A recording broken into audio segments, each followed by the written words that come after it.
Hello everyone to this short tutorial on conducting a protein simulation using the NAMD software package. The first thing you're going to want to do is navigate over to the Theoretical and Computational Biophysics Group website.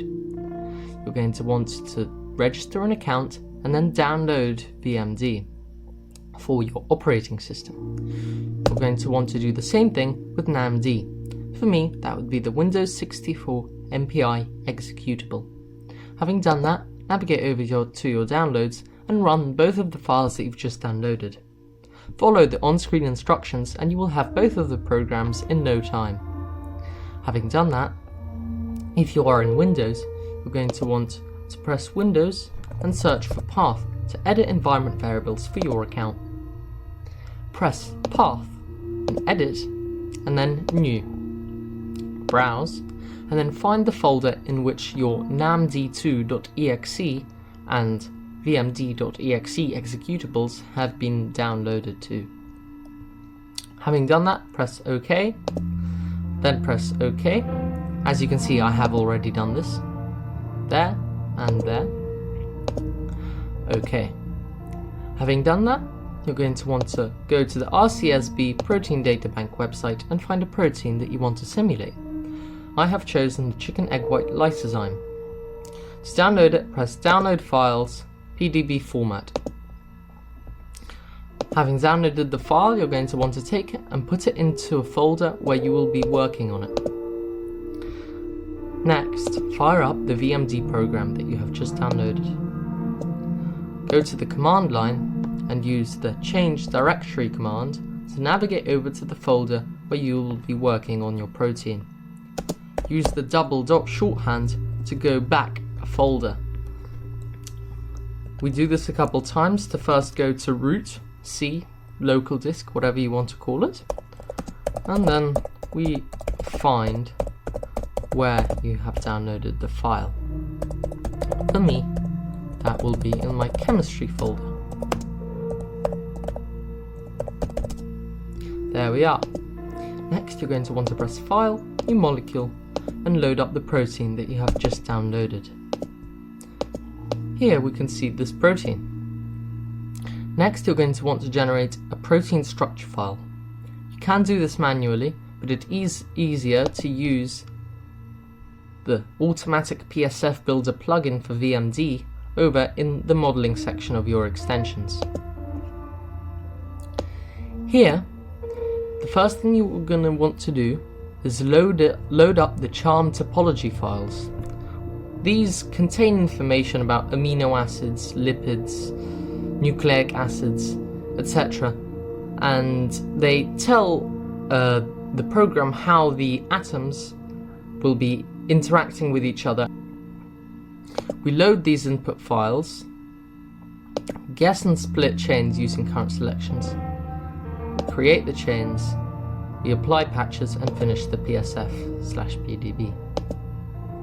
Here we can see the hydrogens have been generated. Hydrogens do not come natively with a PDB file.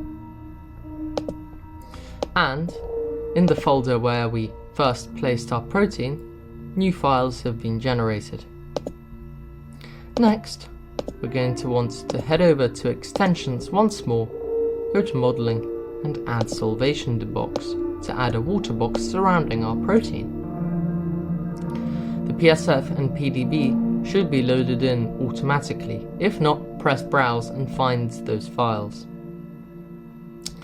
We're going to want quite a low minimum box size and a very high maximum box size so that the program will be able to accurately choose a tight fitting box surrounding the protein. We're also going to want to add some box padding so that there's an extra bit of water surrounding the whole protein so that the protein has breathing room, you could say, for the simulation. 5 is a healthy amount. We're going to want to press Solvate and it'll take a couple seconds for it to load in. And there we are. A water box has been generated around our protein and the relevant files have been generated in the background. Next, you're going to want to close down VMD and create a NAMD input script. Now, For most of your protein simulations in NAMD, the script you're going to be using is going to be fairly similar. So what I find is quite easy to do is to copy over the script from the last simulation that I've done and adjust manually the only things that I really need to change. I will post this script into the video description. Here we can see there is the NAMD script. NAMD functions by reading in these input scripts, and it has no graphical user interface. In the first section of this script, we have the input. It reads in the PDB and PSF files that we have generated, and the parameters. The parameters are very similar to the CHARMM topology files. You can download them both at the Maxmin Lab website. Here. So, you're going to want to load in the parameters. I have a custom parameter set, but for you, if you've downloaded them from the Maxmin Lab website, you can just type in parameters, and you're going to have files that are probably going to be named something like all 36, let's say protein, if you're simulating a protein, .prm, something along those lines. Paratype CHARMM on, which means that we are using CHARMM force field type parameters. The output, for example, is something that's going to be fairly similar throughout our different protein simulations. Here you can see that their output name is going to be called output, and we're going to be generating these types of files with these settings.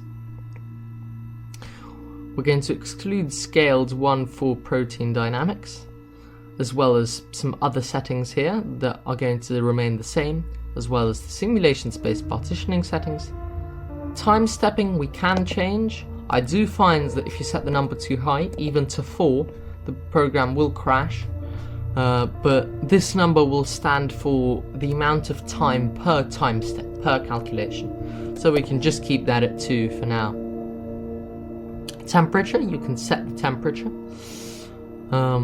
Langevin dynamics are also important, but we have nothing to change there. This part of the script is quite important because although the program will run fine without it, it is possible, especially with larger simulations, to get holes in your water box because the pressure won't be normalized and the water will start to clump together. So, the Langevinpiston is the thing that will be controlling our pressure. We have nothing to change there. What we do need to change are the periodic boundary conditions. Periodic boundary conditions effectively represent a setting in our simulation where if an atom goes off the ends of one side of the simulation box, it will come in through the other. The PME, particle mesh Ewald electrostatic settings, also allow those particles to have electrostatic effects on other particles on the opposing side of the box. However, because our simulation box is going to be different from simulation to simulation, we do need to calculate and then type in the box size. To do that, I use a script called maxmin.tcl. You can download this script on the PacMol website, seen here,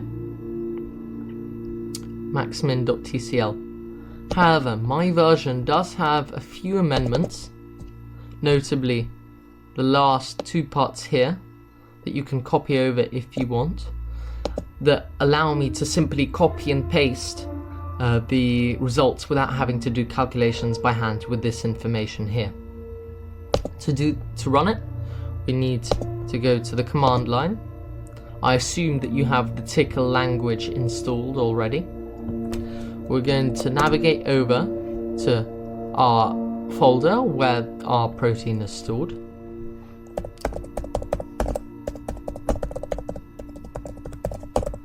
Mine is stored in my chemistry folder.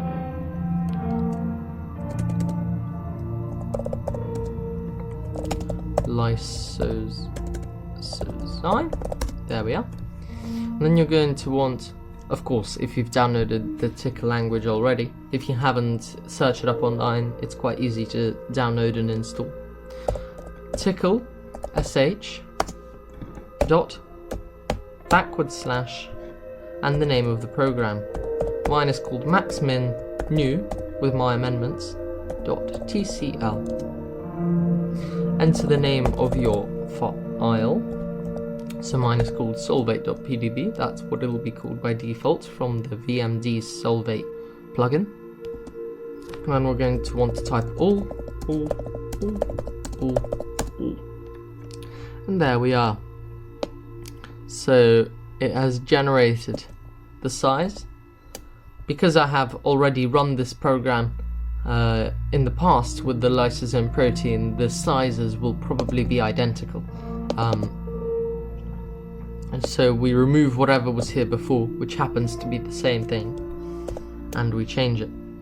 What you're then going to want to do is adjust your particle mesh eWorld electrostatic so that it fits, so to the closest whole number. So that would be 65 for the x value, 50 for the y value, and 55 for the z value.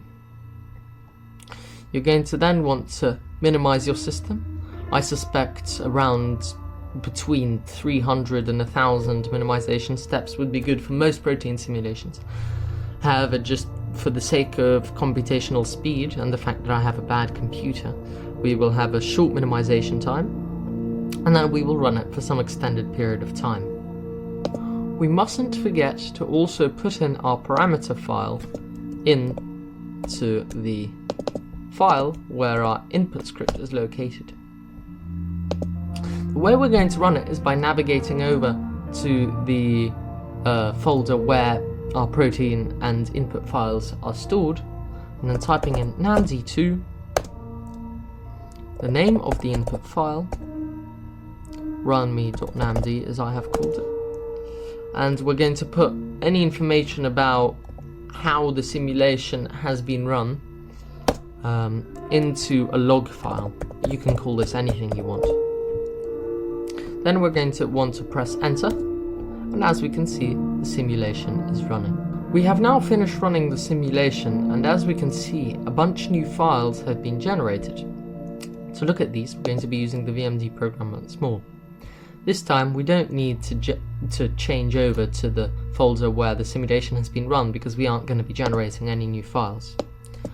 We're going to want to press File, New Molecule, Browse, and find the place where your simulation has been completed. Load in the PSF file, once more browse, head over to the folder, and then open the DCD file.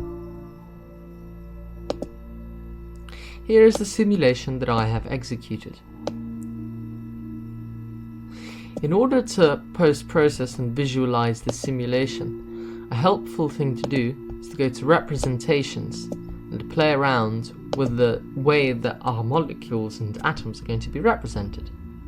You can use the Select Atoms tool to change what will be selected and the way in which it will be shown. So, for example, I have selected the protein here. I have, in a new representation, selected the water. For our protein, we can, for example, display it in a new cartoon structure, with the secondary structure being the coloring. We can display the water as, let's say, small van der Waals spheres, or for the sake of being quicker and for our program to run faster, we can just select it to look at points. These points might not show up on YouTube because the algorithm doesn't work well with tiny pixels, but there we are. Another useful thing we can do is head over to Analysis, NAMD plot, and then find the log file that was generated in our simulation. And then we can plot different values on a graph, for example, the electrostatic forces throughout the simulation. As we can see, as the simulation went on, very rapidly the electrostatic energy dropped, and then fluctuated throughout the simulation.